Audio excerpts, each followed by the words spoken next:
Hello everyone, देखिए ये कुछ इंपॉर्टेंट नोट है। देखो, इससे पहले आपने क्या किया, एप्लीकेशन ऑफ इलास्टिसिटी किया है, ठीक है। तो वहीं से इसको रिलेट करेंगे। देखो क्या लिखा हुआ है कि ब्रेकिंग फोर्स जो होती है वो इक्वल है ब्रेकिंग स्ट्रेस के एंड इनटू में एरिया ऑफ क्रॉस सेक्शन। अब इससे घबराना नहीं है। देखो कहाँ से आया ये स्ट्रेस, आपको पता है क्या होता है, फोर्स अपॉन में एरिया होता है, ठीक है।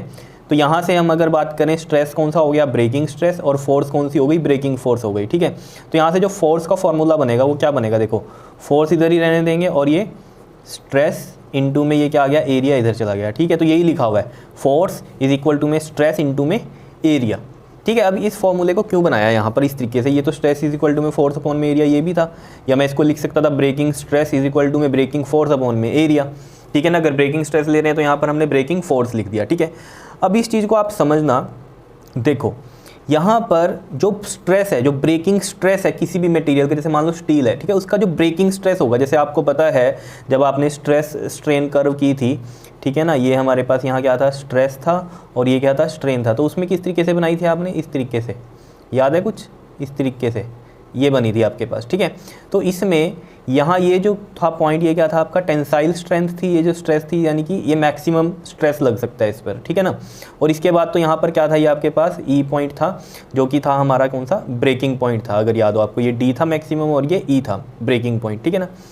तो ये तो आपको पता ही है, जो मैक्सिमम स्ट्रेस होता है उसके बाद तो आप हल्का सा भी स्ट्रेस दोगे तो ये क्या हो जाती है, बॉडी अपने आप ही स्ट्रेन होता रहेगा इसमें, यानी कि लेंथ इसकी बढ़ती रहेगी और ये टूट जाएगा ई पॉइंट पे आके, ठीक है ना।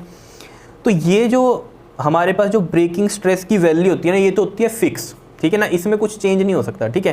तो ये तो हो गई फिक्स। लेकिन अगर मैं ये एरिया ऑफ क्रॉस सेक्शन बढ़ा दूं तो यहाँ पर ये फोर्स पड़ जाएगी, ब्रेकिंग फोर्स।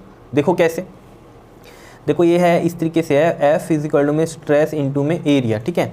जैसे मैं कह रहा हूँ स्ट्रेस, जैसे मान लो कोई हमने ले लिया, ठीक है, जैसे मैंने कहा 5 है, ऐसी एग्जांपल समझो, ठीक है, जिसमें एरिया ऑफ क्रॉस सेक्शन जो है वो है 4 का। तो यहाँ से 5 4 20 की जो है फोर्स आई है, क्लियर है। अब मैं यहाँ क्या कह रहा हूँ आपको, स्ट्रेस फिक्स ही है जो है, एरिया ऑफ क्रॉस सेक्शन अगर आप बढ़ा दो, मान लो आपने 6 कर दिया, तो ये क्या हो गया, फोर्स भी क्या हो गई, बढ़ गई।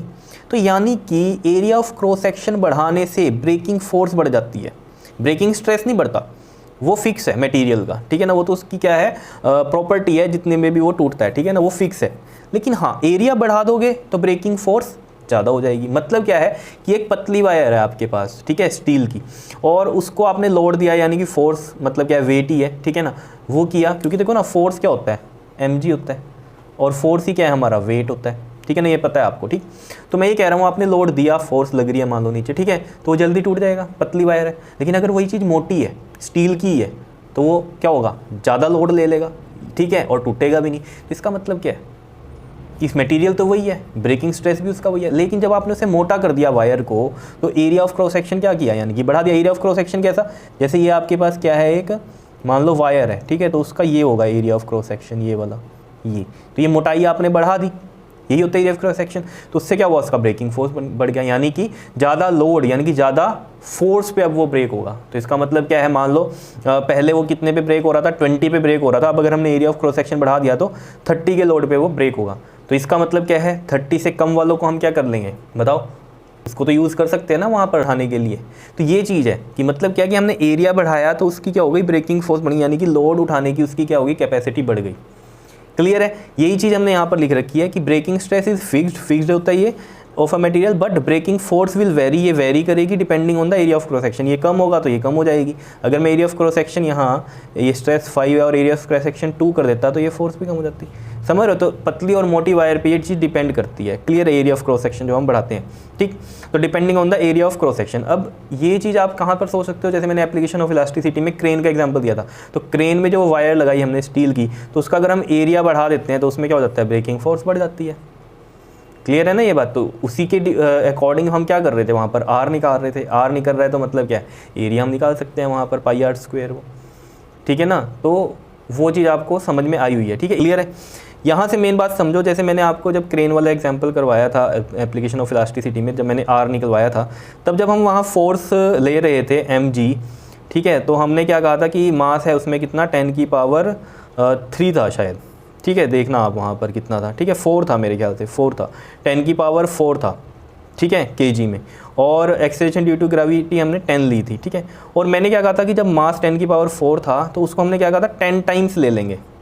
समझ रहे हो क्या किया था हमने, क्या कहा था वहाँ पर कि 10 टाइम्स ले लेंगे, यानी कि हम क्या करते हैं सेफ्टी मेजर्स के लिए 10 टाइम्स एक्स्ट्रा लेके चलते हैं वो चीज़, ठीक है। तो यहाँ पर वही कहानी है कि while using a material the working stress is always kept much lower. समझ, जो वर्किंग स्ट्रेस है वो हम क्या करते हैं मच लोअर लेते हैं than that of the breaking stress. अब जो भी मान लो ब्रेकिंग स्ट्रेस होगा उतना नहीं लेके चलते। जब अगर आपको याद हो जब मैंने स्ट्रेस लगाया था यहाँ पर फोर्स अपॉन में एरिया किया था, ये तो कर दिया हमने यहाँ पर, चलो मान लो फोर्स में जब हमने मास लिया तो वो 10 टाइम्स कर दिया, ये भी एक सेफ्टी मेजर हो गया। दूसरा क्या है, जब हमने यहाँ ये स्ट्रेस लिया था तो ये ब्रेकिंग स्ट्रेस नहीं लिया था, उसके लिए हम एरिया में πr² जब कर रहे थे तो उसके लिए r नहीं निकाल रहे थे, हम यहाँ पर कौन सा स्ट्रेस ले रहे थे, इलास्टिक लिमिट वाला स्ट्रेस लेते थे, ना कि ब्रेकिंग स्ट्रेस लेते। तो वर्किंग स्ट्रेस हम कौन सा लेके चलते हैं, इलास्टिक लिमिट वाला। तो the working stress is always kept much lower than that of the breaking stress so that safety factors have a large value. तो सेफ्टी फैक्टर्स में हैव अ लार्ज वैल्यू। यहाँ से अगर आप बात करें ना, जो सेफ्टी फैक्टर होता है अगर उसका हम फॉर्मूला देखें यहाँ पर, तो जो हमारे पास ब्रेकिंग स्ट्रेस होता है और अपॉन में क्या होता है हमारा वर्किंग स्ट्रेस होता है, ठीक है। तो यहाँ से अब आपको पता चलेगा अगर ये हमारा लेस है as compare to breaking stress तो सेफ्टी फैक्टर क्या होगा, ज़्यादा ही होगा। इस मतलब इस तरीके से हम इसको सोच सकते हैं, ठीक है। और दूसरा हम सेफ्टी मेजर यहाँ पर भी तो ले ही रहे हैं ये चीज़, या नहीं ले रहे हैं, ये वाली कहानी में यहाँ क्या ले रहे हैं हम, पहले ही हमने जो लोड था अपना यानी कि जो F था वो क्या कर दिया हमने 10 टाइम्स एक्स्ट्रा कर दिया, यानी कि मास में हमने 10 टाइम्स मल्टीप्लाई किया, तो ऑब्वियसली बात है फोर्स में किया तो वो क्या है 10 टाइम्स बढ़ रही है वहाँ पर ऑलरेडी। तो जितना हमें लोड उठाना है उसका हम 10 टाइम्स एक्स्ट्रा ही लेके चल रहे हैं, उसके हिसाब से फिर हम जो है स्ट्रेंथ निकालते हैं या जो रेडियस है वो निकालते हैं कि क्या होगी। क्लियर है, ये चीज़ें आपको क्लियर हो गई होंगी। तो ये जो टॉपिक था छोटा सा वहाँ पर नहीं कराया था मैंने एप्लीकेशन ऑफ इलास्टिसिटी में, वहाँ पर भी समझाने में मैं ये समझा सकता था लेकिन वो पहले इतनी लेंथी वीडियो हो गई थी इसलिए, तो ये मैंने अलग से करवा दिया आपको। क्लियर है। इसके बाद हम कुछ इंपॉर्टेंट टर्म्स करेंगे, इलास्टिक आफ्टर इफेक्ट और elastic fatigue and elastic hysteresis को समझेंगे। क्लियर है, ओके जी, थैंक यू।